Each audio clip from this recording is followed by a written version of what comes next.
నమస్తే, నేను లక్ష్మీ దుర్గా. వార్తలకు వెళ్లే ముందుగా హెడ్లైన్స్.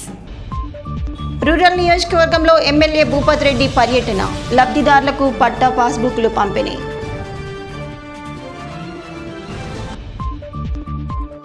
ప్రజావాణిలో ఫిర్యాదుల పరంపర, సత్వర పరిష్కారం కోసం కలెక్టర్ రాజీవ్ గాంధీ హనుమంతు అధికారులకు ఆదేశాలు. సోమవారం సందర్భంగా సిద్ధులగుట్టపై భక్తుల తాకిడి, శివాలయం రామాలయాల్లో ప్రత్యేక పూజలు, పల్లకీ సేవలు, అన్నదాన కార్యక్రమాలు. ఆర్మూర్లో భార్యపై పెనుభూతంలా మారిన అనుమానం, భార్యను గొంతు కోసి దారుణంగా హత్య చేసిన భర్త. అనుమానంతో కట్టుకున్న భార్యని గొంతుకోసి భర్త హతమార్చిన సంఘటన ఆర్మూర్ పట్టణంలో కలకలం రేపింది. ఆర్మూర్ పట్టణంలోని పెద్ద బజార్లో నివాసం ఉంటున్న ముద్దంగుల అంజలిని భర్త గంగాధర్ అలియాస్ గంగారెడ్డి కత్తితో గొంతుకోసి హత్య చేశాడు. సంఘటనా స్థలాన్ని సిపి సాయి చైతన్య, ఆర్మూర్ ఏసీపీ వెంకటేశ్వర రెడ్డి పరిశీలించి వివరాలు సేకరించారు. పోలీసుల వివరాల ప్రకారం బోధన్ మండలం సాటాపూర్ గ్రామానికి చెందిన గంగాధర్కు జగిత్యాల జిల్లా మొగల్పేట్ గ్రామానికి చెందిన అంజలితో 18 సంవత్సరాల క్రితం వివాహం కాగా వీరికి 2 కూతుళ్లు ఉన్నారు.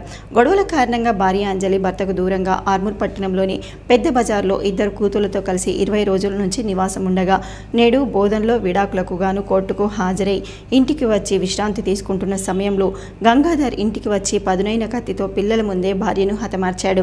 సంఘటనా స్థలాన్ని ఆర్మూర్ ఎస్హెచ్ఓ సత్యనారాయణ గౌడ్ పరిశీలించి మృతదేహాన్ని పోస్టుమార్టం నిమిత్తం ప్రభుత్వ ఆసుపత్రికి తరలించారు. దారుణమైన సంఘటన చోటు చేసుకోవడంతో పట్టణ ప్రజలు భయభ్రాంతులకు గురవుతున్నారు. ఆర్మూర్ పట్టణంలోని సిద్ధులగుట్టపై సోమవారం సందర్భంగా ప్రత్యేక పూజలు, అభిషేకాలు నిర్వహించారు. భక్తులతో సిద్ధులగుట్ట ఆలయ ప్రాంగణమంతా శివనామ స్మరణతో మార్మోగింది. నందీశ్వర మహారాజా ఆధ్వర్యంలో స్వామివారి పల్లకీ సేవ కన్నుల పండగగా కొనసాగింది. ఆలయ కమిటీ ఆధ్వర్యంలో దాతల సహకారంతో ఏర్పాటు చేసిన అన్నదాన కార్యక్రమంలో భక్తులు పాల్గొని అన్నప్రసాదాలు స్వీకరించారు. ఈ సందర్భంగా ఆలయ కమిటీ సభ్యులు మాట్లాడుతూ ప్రతి సోమవారం సిద్ధులగుట్టపైకి వచ్చే భక్తుల సౌకర్యార్థం గుట్టపై అన్ని ఏర్పాట్లు చేయడం జరిగిందని, అన్నదాన కార్యక్రమానికి సహకరించే దాతలు ఆలయ కమిటీని సంప్రదించాలని కోరారు. ఈ కార్యక్రమంలో ఆలయ కమిటీ సభ్యులు, అర్చకులు, సేవా సమితి సభ్యులు, భక్తులు తదితరులు ఉన్నారు. ఆలూరు క్లస్టర్ పరిధిలో 534 మంది రైతులు ఫార్మర్ రిజిస్ట్రేషన్ పూర్తి చేసినట్లు వ్యవసాయ విస్తీర్ణ అధికారి వసుదం తెలిపారు.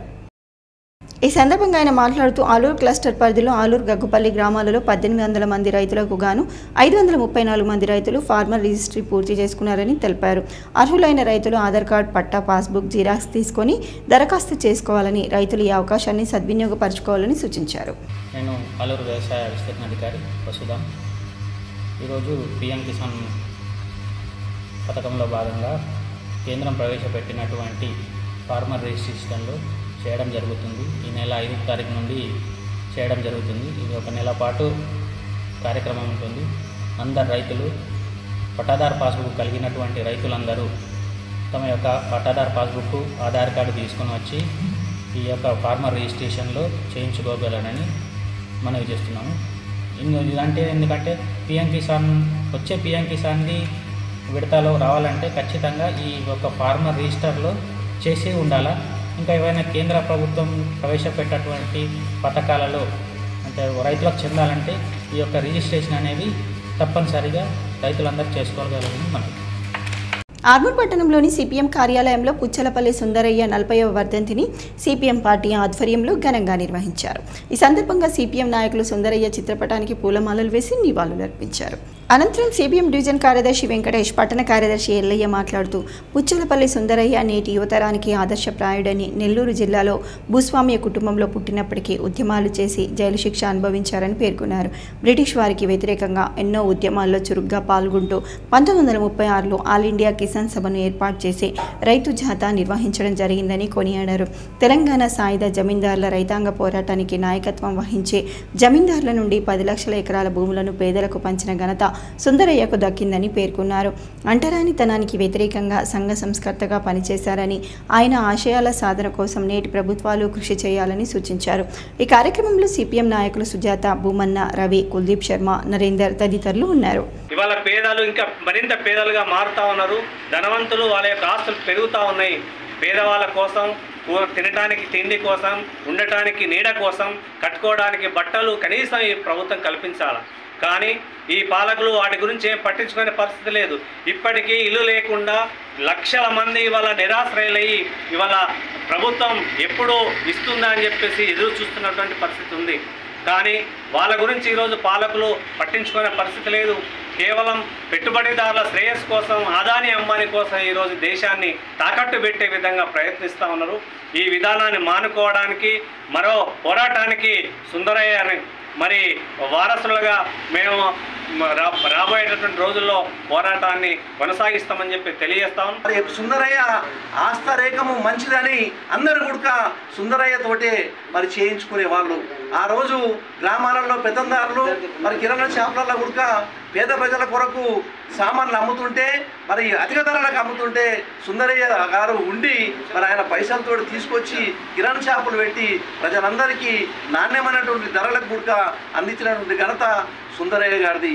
ఆయన యొక్క ఆశయాలను మరి ఆయన చేసినటువంటి సేవలను ఇలా పార్టీ గుర్తించి ఆయన వారసులుగా మేము ఇలా ప్రభుత్వం ఇచ్చినటువంటి హామీలు నెరవేర్చేంత వరకు ఈ పోరాటం కొనసాగిస్తామని, మరి పోరాటం కొనసాగించినప్పుడే అసలైన నివాళులు సుందరయ్యకు అర్పించినట్లని. సమ్మర్ క్యాంప్లో భాగంగా 9వ రోజు శిక్షణ శిబిరంలో విద్యార్థులకు నృత్యం, కంప్యూటర్ ఎడ్యుకేషన్ మరియు యోగా, ధ్యానము, ప్రాణాయామం తదితర అంశాలపై శిక్షణ ఇవ్వటం జరిగిందని మండల విద్యాశాఖ అధికారి బట్టు రాజేశ్వర్ తెలిపారు. ప్రతిరోజు విద్యార్థుల యొక్క సంఖ్య గణనీయంగా పెరుగుతుందని, ఈరోజు సుమారు 164 మంది విద్యార్థులు హాజరయ్యారని, విద్యార్థుల యొక్క తల్లిదండ్రులు ఈ యొక్క అవకాశాన్ని సద్వినియోగం చేసుకోవాలని ఆయన సూచించారు. ఈ కార్యక్రమంలో యోగా మాస్టర్లు Ashok, computer inspector Srinivas, art and drawing Rupesh తదితరులు పాల్గొన్నారు. జగన్పల్లి మండలంలోని బ్రాహ్మణపల్లి గ్రామంలో వర వెంకట లక్ష్మీ బాలాజీ స్వామి బ్రహ్మోత్సవాలు గ్రామంలో అంగరంగ వైభవంగా ప్రారంభమయ్యాయి.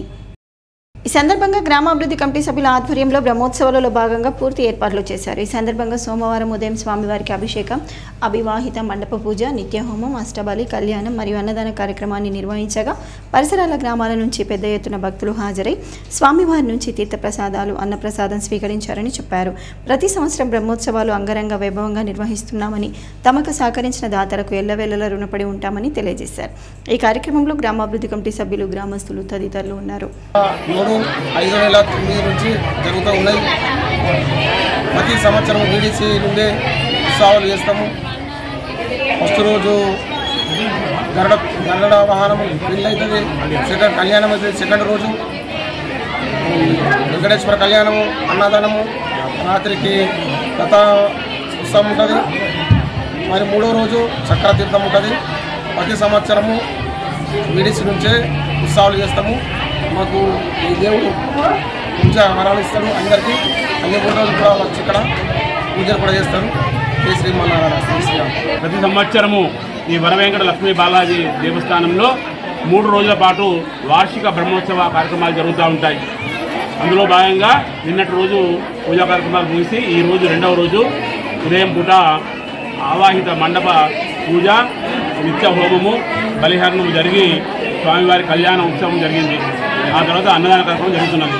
మరి ఇక్కడ ఈ స్థానికంగా చూసినట్టయితే ఈ ఆలయానికి ఒక ప్రత్యేకత ఉంది. ఏంటంటే స్వామివారు భక్తుల కొంగు బంగారమై, ముఖ్యంగా సంతాన విషయంలో మాత్రం స్వామివారు చాలా ప్రసన్నుడై, ఎవరికైతే సంతానము ఆలస్యం అవుతుందో, ఎవరికైతే సంతానం కోరుకుంటున్నారో వారందరూ ఇక్కడ వచ్చి ప్రత్యేక పూజలు జరిపినట్టయితే వారికి త్వరగా సంతానం జరుగుతుంది. మరి ఈ కార్యక్రమంలో గ్రామాభివృద్ధి కమిటీ వాళ్ళు మరి 3 రోజుల పాటు కార్యక్రమం జరిపి ఈ సాయంత్రం పూట రథోత్సవ కార్యక్రమాన్ని జరుపుతారు. రేపు చక్రతీర్థంతో కార్యక్రమం ముగుస్తున్నది.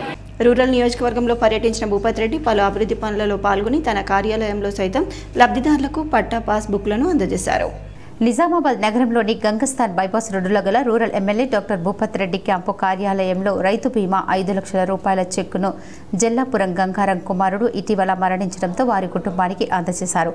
అనంతరం కేశాపూర్ గ్రామంలో మొటాడి రెడ్డి కళ్యాణ మండపాన్ని rural MLA doctor Bhupath Reddy ప్రారంభించారు. ఇందల్వై మండలంలోని రూప్లా నాయక్ తాండా కాంగ్రెస్ సీనియర్ నాయకులు రాజు నాయక్ వివాహం నందు హాజరై నూతన వధువరులను ఆశీర్వదించారు. అనంతరం దర్పల్లి మండలం ఎంసీ తాండాలో జై భవానీ మాత ఆలయంలో విగ్రహ ప్రతిష్టాపన కార్యక్రమంలో పాల్గొని ప్రత్యేక పూజలు చేశారు. ఈ కార్యక్రమంలో మాజీ డీసీఎంహెచ్ చైర్మన్లు మునిపల్లి సాయిరెడ్డి, తారాచంద్ నాయక్, దర్పల్లి కాంగ్రెస్ మండల అధ్యక్షుడు బాలరాజు, ఇందల్వై మండలం కాంగ్రెస్ అధ్యక్షులు నవీన్ గౌడ్, డిచ్పల్లి మండలం అధ్యక్షులు తదితరులు పాల్గొన్నారు. దర్పల్లి మండలంలోని ఎంసీ తాండాలో ఇవాళ జగదంబ మాత, అదేవిధంగా సేవలాల్ మహారాజ్ మరి బాపు రామరావు మహారాజ్ యొక్క విగ్రహ ప్రతిష్టాపన ఆలయ నిర్మాణంలో భాగంగా మీ గ్రామానికి రావడం జరిగింది, మీ తాండా. ఈ సందర్భంగా నాతో పాటు వచ్చినటువంటి మన DCMS చైర్మన్ తారాచంద్ నాయక్ గారు, ఎక్స్ చైర్మన్. నూతనంగా గ్రామాలలో వ్యక్తులు ఎవరైనా వస్తే వారిపై ప్రత్యేక నిఘా ఉంచాలని, అలాగే వాహన చోదకులు మద్యం తాగి వాహనాలు నడపకూడదని, ఎప్పుడూ వాహన ధ్రువపత్రాలు వెంటే ఉంచుకోవాలని ఆర్మూర్ ఏసీపీ వెంకటేశ్వర రెడ్డి అన్నారు. ఆదివారం సాయంత్రం నందిపేట్ పోలీస్ ఆధ్వర్యంలో ఆర్మూర్ ఏసీపీ 3 CIలు 9 మంది ఎస్ఐలు 102 మంది పోలీస్ బందోబస్తు నడుమ కమ్యూనిటీ కాంటాక్ట్ కార్డన్ సెర్చ్ నిర్వహించారు. ఈ కార్డన్ సెర్చ్లో 52 ద్విచక్ర వాహనాలకు సంబంధిత పత్రాలు లేనందున సీజ్ చేయగా బయోమెట్రిక్ ద్వారా 4 అనుమానితులను అదుపులోకి తీసుకున్నారు. అనంతరం కాలనీ కూడలి వద్ద గల హనుమాన్ టెంపుల్ దగ్గర యువతను ఉద్దేశించి కమ్యూనిటీ కాంటాక్ట్ గురించి అవగాహన కల్పించారు. ఈ సందర్భంగా భీమ్గల్ CI పొన్నం సత్యనారాయణ గౌడ్ మాట్లాడుతూ నిజామాబాద్ జిల్లా సిపి ఆదేశాల మేరకు Armoor ACP Venkateswara Reddy cordon search నిర్వహించడం జరిగిందని తెలిపారు. అలాగే ఆన్లైన్ మోసాలకు, మత్తు పదార్థాలకు యువత బలి కావద్దని, రోడ్డు భద్రత ప్రతి ఒక్కరూ పాటించాలని, సమాజంలో ఇతరులను ఇబ్బంది పెట్టే ఎటువంటి విషయమైనా వ్యక్తులైనా రాజీ పడకుండా పోలీసులకు సమాచారం అందించాలని సూచించారు. అంతేకాకుండా ముఖ్యంగా యువత సామాజిక మాధ్యమాల్లో కమ్యూనల్ విషయాలపై అప్రమత్తంగా ఉండి అసత్య ప్రచారాలకు లోనవ్వకుండా వాట్సాప్ గ్రూపులలో లైక్లు, షేర్లు లాంటివి పెట్టకూడదని, అటువంటి వారిపై చర్యలు తీసుకుంటామని తెలిపారు. నల్లమల డిక్లరేషన్ ద్వారా గిరిజనులకు లబ్ధి చేకూరుతుందని, గతంలో ఎవరూ చేయని అభివృద్ధి తాము చేసి చూపుతామని రాష్ట్ర ముఖ్యమంత్రి రేవంత్ రెడ్డి అన్నారు. నాగర్ కర్నూలు జిల్లా అమ్రాబాద్ మండలం మాచారంలో ఇందిరా సౌర గిరిజన వికాస్ పథకాన్ని సీఎం ప్రారంభించారు. ఈ సందర్భంగా నల్లమల డిక్లరేషన్ను ఆయన ఆవిష్కరించారు. అనంతరం నిర్వహించిన సభలో సీఎం మాట్లాడారు. నల్లమల డిక్లరేషన్ ద్వారా గిరిజనుల సంక్షేమానికి 12,600 కోట్లతో పనులు చేపడతామని తెలిపారు. ఒకప్పుడు నల్లమల అంటే వెనుకబడిన ప్రాంతం, ఎవరో ఒక నాయకుడు వచ్చి అభివృద్ధి చేయాలని అనేవారు. సీఎంగా ఇక్కడి నుంచి మాట్లాడుతుంటే నా గుండె ఉప్పొంగిపోతుంది. పాలమూరు నల్లమల ప్రాంత వాసిగా గర్వంగా చెప్పుకుంటా. కాంగ్రెస్ పార్టీని గెలిపించిన ఈ ప్రాంతం రుణం తీర్చుకుంటున్నా. దేశంలో ఎక్కడ ప్రాజెక్టులు కట్టాలన్నా పాలమూరు వాసులను పిలిచేవారు. ఇక్కడి ప్రజలు కట్టిన ప్రాజెక్టులు నేడు దేశానికి వెన్నుముకగా నిలిచాయి. ఇక్కడి రైతులందరికీ ఉచితంగా సోలార్ పంపు సెట్లు ఇస్తాం. 100 రోజుల్లో సోలార్ విద్యుత్ మోటార్ అందిస్తాం. అచ్చంపేట్ నియోజకవర్గంలో ప్రపంచానికి ఆదర్శంగా మారుస్తాం. దిగ్గజ కంపెనీలతో పోటీ పడేలా శిల్పారామం దగ్గర మహిళలకు స్టాళ్లు ఏర్పాటు చేశాం. సన్నబియ్యం లబ్ధిదారుల ఇంటికి స్వయంగా వెళ్లి భోజనం చేసి వచ్చాను. నేడు ప్రతి పేదవాడి ఇంటికి సన్నబియ్యం అందుతోంది. ఇప్పటి వరకు రైతుల కోసం 60,000 కోట్లు ఖర్చు చేశాం. పహల్గాం ఘటన తర్వాత ప్రధాని అంటే ఇందిరాగాంధీలా ఉండాలనే చర్చ వచ్చింది. ఆమె గతంలో పాకిస్తాన్తో యుద్ధం చేసి ఆ దేశాన్ని 2 ముక్కలు చేశారు. 50 ఏళ్ల తర్వాత ఇందిరాగాంధీ పేరు చెప్పుకుంటున్నాం. దేశానికి స్వేచ్ఛనిచ్చిందే కాంగ్రెస్. అందరికీ భూమిని ఇచ్చిన ఆత్మగౌరవం నింపాలన్నది మా పార్టీ నినాదం. ప్రతి ఆదివాసి గుండెలో ఇందిరమ్మ ఉంటుంది అని రేవంత్ అన్నారు. ఇందిరమ్మ ఇంటి పనుల విషయంలో నాయకులు కానీ అధికారులకు కానీ ఎవరూ లంచాలు ఇవ్వకూడదని బోధన ఎమ్మెల్యే సుదర్శన్ రెడ్డి తెలిపారు. సోమవారం ఎడపల్లి మండలం నెహ్రూ నగర్, అంబం, ఎడపల్లి గ్రామాలలో ఇందిరమ్మ ఇళ్ల నిర్మాణ పనులను ప్రారంభించారు. లబ్ధిదారులు కూడా ఎవరికైనా నాయకులు కానీ అధికారులు కానీ లంచాలు ఇచ్చినట్లయితే తెలిస్తే ఇళ్లను రద్దు చేయడమే కాక క్రిమినల్ కేసులు పెడతామని కాంగ్రెస్ ప్రభుత్వం ప్రతిష్టాత్మకంగా ఇందిరమ్మ ఇళ్ల నిర్మాణ పనులు చేపట్టిందన్నారు. గత ప్రభుత్వం చేసిన అప్పులను తీర్చలేక ఇబ్బందులు పడుతున్న పరిస్థితుల్లో నిరుపేదలకు ఇల్లు కట్టించి ఇవ్వడం ప్రభుత్వ బాధ్యతగా తీసుకుని కార్యక్రమం చేపట్టిందన్నారు. ఇందిరమ్మ ఇళ్లకు ఇసుకను ఉచితంగా ఇస్తామన్నారు. గృహ నిర్మాణ శాఖ అధికారులు సూచించిన మేరకు ఇంటి నిర్మాణం పనులు చేసుకోవాలని అన్నారు. అధికారులు కూడా లబ్ధిదారులను కార్యాలయాల చుట్టూ తిప్పుకోకూడదని సూచించారు. ఈ కార్యక్రమంలో రాష్ట్ర సహకార సంఘాల సంస్థ అధ్యక్షుడు మానాల మోహన్ రెడ్డి, జిల్లా గ్రంథాలయ సంస్థ అధ్యక్షుడు అంతిరెడ్డి రాజిరెడ్డి, మండల కాంగ్రెస్ పార్టీ అధ్యక్షుడు పులి శ్రీనివాస్, బ్లాక్ కాంగ్రెస్ అధ్యక్షుడు పిల్ల రామ్మోహన్, జిల్లా ఎస్సీ సెల్ అధ్యక్షుడు ఈరెంటి లింగం, నాయకులు బంజ గామప్ప, నవీన్, ప్రతాప్ రెడ్డి, ప్రసాద్, ఎంపీడీఓ, ఎంపీఓ తదితరులు పాల్గొన్నారు. మన ముఖ్యమంత్రి రేవంత్ రెడ్డి గారు, హౌసింగ్ మినిస్టర్ శ్రీనివాస్ రెడ్డి, మేమందరం కలిసి ఏదైతే చిన్న వాళ్లకు, ఇల్లు లేని వాళ్లకు ఇల్లు కట్టియాలన్న ఉద్దేశంతో ఈ స్కీమ్ పెట్టిండ్రు. తప్పనిసరిగా దీంట్లో అంటే మీరు తొందరగా కట్టుకోవాలన్న ఉద్దేశంతో మీరు డాక్రా గ్రూపులో ఉంటే రాష్ట్రంలో పలు జిల్లాల వారీగా నూతన మోటార్ వెహికల్ ఇన్స్పెక్టర్ల నియామకాలు ప్రభుత్వం చేపట్టనుంది. కొత్తగా నియామకమైన 113 మంది అసిస్టెంట్ మోటార్ వెహికల్ ఇన్స్పెక్టర్ ఏఎంవీఐలతో రాష్ట్ర స్థాయిలో టాస్క్ ఫోర్స్ ఏర్పాటు చేయనుంది. వీరందరికీ క్షేత్రస్థాయి విధుల్లో వాహనాల తనిఖీలకు ఉపయోగించాలని నిర్ణయించింది. అదే సమయంలో తనిఖీల్లో టెక్నాలజీ వాడకాన్ని ప్రాధాన్యత ఇవ్వాలని భావిస్తోంది. ఇందులో భాగంగా ఎలక్ట్రానిక్ ఎన్ఫోర్స్మెంట్ పరికరాల వాడకాన్ని ప్రణాళికల్ని రూపొందించి ప్రభుత్వానికి పంపించింది. మొత్తం 8.4 కోట్ల నిధులు కావాలని ప్రతిపాదించింది. రాష్ట్రంలో రహదారి ప్రమాదాలకు అతివేగం ఒక ప్రధాన కారణం. వేగ పరిమితుల్ని నిర్దేశించినప్పటికీ చాలా మంది వాహనదారులు పాటించట్లేదు. గత సంవత్సరం ఏకంగా 11.31 లక్షలు అధిక వేగం కేసులే నమోదయ్యాయి. 25,971 మంది అన్ని రకాల రహదారి ప్రమాదాల్లో బాధితులు అయ్యారు. అతివేగంతో వెళ్లే వారిపై కేసులు నమోదుకు రవాణా శాఖ సిద్ధమవుతోంది. ఇందులో భాగంగా 40 స్పీడ్స్ గన్లను కొనుగోలు చేయాలని నిర్ణయించింది. ఒక్కదానికి 7 లక్షల చొప్పున 2.8 కోట్లు అవసరమవుతాయి.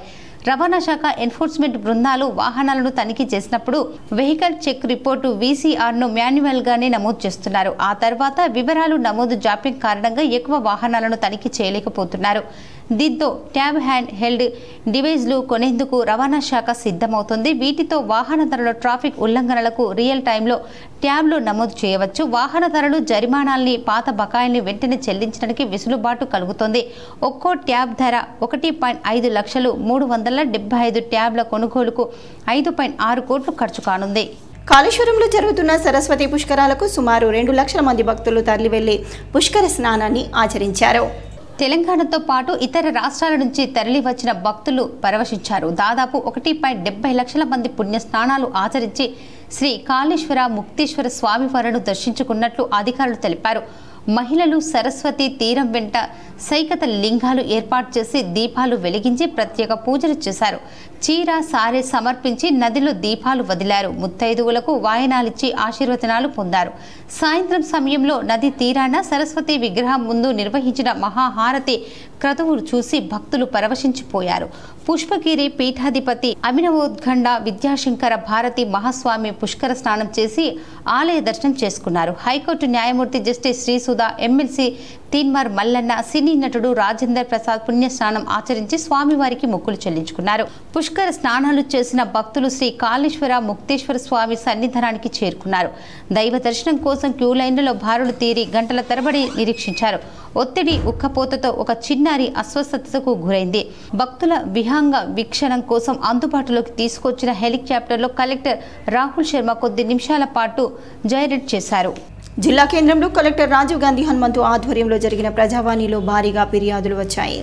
నిజామాబాద్ సమీకృత జిల్లా కార్యాలయ సముదాయ సమావేశ మందిరంలో సోమవారం నిర్వహించిన ప్రజావాణి కార్యక్రమానికి 104 ఫిర్యాదులు అందాయి. జిల్లాలోని వివిధ ప్రాంతాల నుంచి వచ్చిన ఫిర్యాదుదారులు తమ సమస్యలను కలెక్టర్తో పాటు అదనపు కలెక్టర్లు అంకిత్ కిరణ్ కుమార్, జెడ్పీ సీఈఓ సాయగౌడ్, నగరపాలక సంస్థ commissioner Dilip Kumar, DPO Srinivas, ACP Venkateswarlu రెడ్డిలకు విన్నవిస్తూ ఆర్జీలు సమర్పించారు. కాగా ఫిర్యాదులను పెండింగ్లో పెట్టకుండా ఎప్పటికప్పుడు పరిశీలన జరుపుతూ సమస్యలను సత్వరమే పరిష్కరించాలని కలెక్టర్ అధికారులకు సూచించారు. ఈ కార్యక్రమంలో వివిధ శాఖల అధికారులు పాల్గొన్నారు. పలు జిల్లాల్లో వర్ష ప్రభావం ఉన్నట్లు వాతావరణ శాఖ స్పష్టం చేసింది. సోమ మంగళవారంలో అక్కడక్క తేలికపాటి వర్షాలు, మరికొన్ని చోట్ల మోస్తారు నుంచి భారీ వర్షాలు కురిసే అవకాశం ఉన్నట్లు వాతావరణ శాఖ తెలిపింది. నేడు కామారెడ్డి, సంగారెడ్డి, వికారాబాద్, నారాయణపేట్, మహబూబ్ నగర్, నాగర్ కర్నూల్, వనపర్తి, జోగులాంబ, గద్వాల్ జిల్లాలో ఉరుములు మెరుపులతో ఈదురుగాలులతో కూడిన మోస్తారు వర్షాలు, కొన్ని చోట్ల భారీ వర్షాలు కురిసే అవకాశం ఉన్నట్లు పేర్కొంది. ఈ మేరకు ఆయా జిల్లాలో ఎల్లో అలర్ట్ జారీ చేసింది. వర్షాల కారణంగా ఎండ తీవ్రత తగ్గనుంది. పగటిపూట ఉష్ణోగ్రతలు 5 డిగ్రీల మేర తగ్గే అవకాశం ఉంది. నైరుతి రుతుపవనాలు చురుగ్గా కదులుతున్నట్లు భారత వాతావరణ శాఖ వెల్లడించింది. అంచనా వేసిన సమయానికంటే ముందుగానే కేరళ తీరాన్ని తాకే అవకాశం ఉన్నట్లు చెప్పింది. ప్రస్తుతం అండమాన్ నికోబార్ దీవుల్లో రుతుపవనాలు పూర్తిగా విస్తరించి ఉన్నాయి. తొలుత ఈ నెల 27న కేరళ తీరాన్ని తాకుతాయని ఐఎండీ అంచనా వేసింది. అయితే కాస్త ముందుగా 24నే కేరళ తీరంలో ప్రవేశించి జూన్ మొదటి వారంలోనే తెలంగాణలోకి ప్రవేశించే అవకాశాలు కనిపిస్తున్నాయి. ఇంకా పాఠశాలలకు సెలవులు కొనసాగుతూ ఉండటంతో తిరుమల తిరుపతి దేవస్థానంలో భక్తుల రద్దీ పెరిగింది. అలాగే దర్శన సమయం కూడా పెరిగినట్లు టీటీడీ స్పష్టం చేసింది. టోకెన్ లేని భక్తులకు శ్రీవారి సర్వదర్శనానికి 8 గంటల సమయం పడుతోంది. నిన్న వెంకటేశ్వర స్వామిని 84,571 మంది భక్తులు దర్శించుకున్నారు. 33,372 మంది భక్తులు తల నీరాలను సమర్పించారు. 3.49 కోట్ల హుండీ ఆదాయం వచ్చింది. వేసవి సెలవుల నేపథ్యంలో గత కొద్ది రోజులుగా కొండపై భక్తుల రద్దీ పెరిగింది. టీటీడీ అధికారులు భక్తులకు ఎలాంటి అసౌకర్యం కలగకుండా ఏర్పాట్లు చేశారు. రెసిడెన్షియల్ స్కూళ్లలో ఖాళీలను భర్తీ చేయడం జరుగుతుందని, తల్లిదండ్రులు తమ పిల్లలను పాఠశాలలో అడ్మిషన్లు చేయించుకోవాలని నాగారం మైనార్టీ రెసిడెన్షియల్ పాఠశాల ఉపాధ్యాయులు తెలిపారు. నాగారం మైనార్టీ రెసిడెన్షియల్ పాఠశాలలో 5 నుంచి 10వ తరగతిలో ఖాళీగా ఉన్న సీట్లను విద్యార్థులను భర్తీ చేయాలని కలెక్టర్ రాజీవ్ గాంధీ హనుమంతు కోరారు.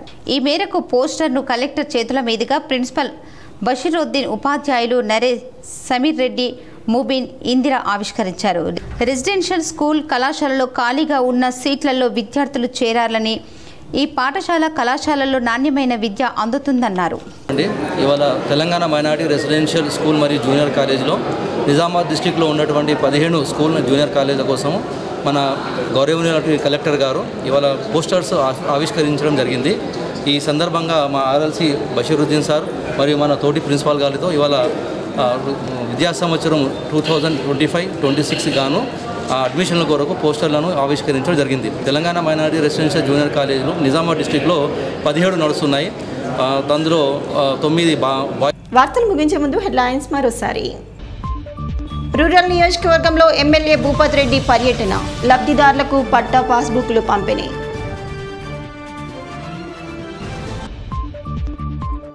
ప్రజావాణిలో ఫిర్యాదుల పరంపర, సత్వర పరిష్కారం కోసం కలెక్టర్ రాజీవ్ గాంధీ హనుమంతు అధికారులకు ఆదేశాలు.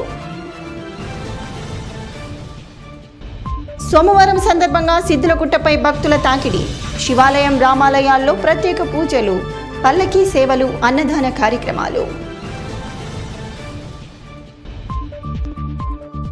ఆర్మూర్లో భార్యపై పెనుభూతంలా మారిన అనుమానం, భార్యను గొంతు కోసి దారుణంగా హత్య చేసిన భర్త. ఇవి బులెటిన్లోని విశేషాలు. తిరిగి వచ్చే బులెటిన్లో మళ్ళీ కలుద్దాం. అంతవరకు సెలవు, నమస్కారం.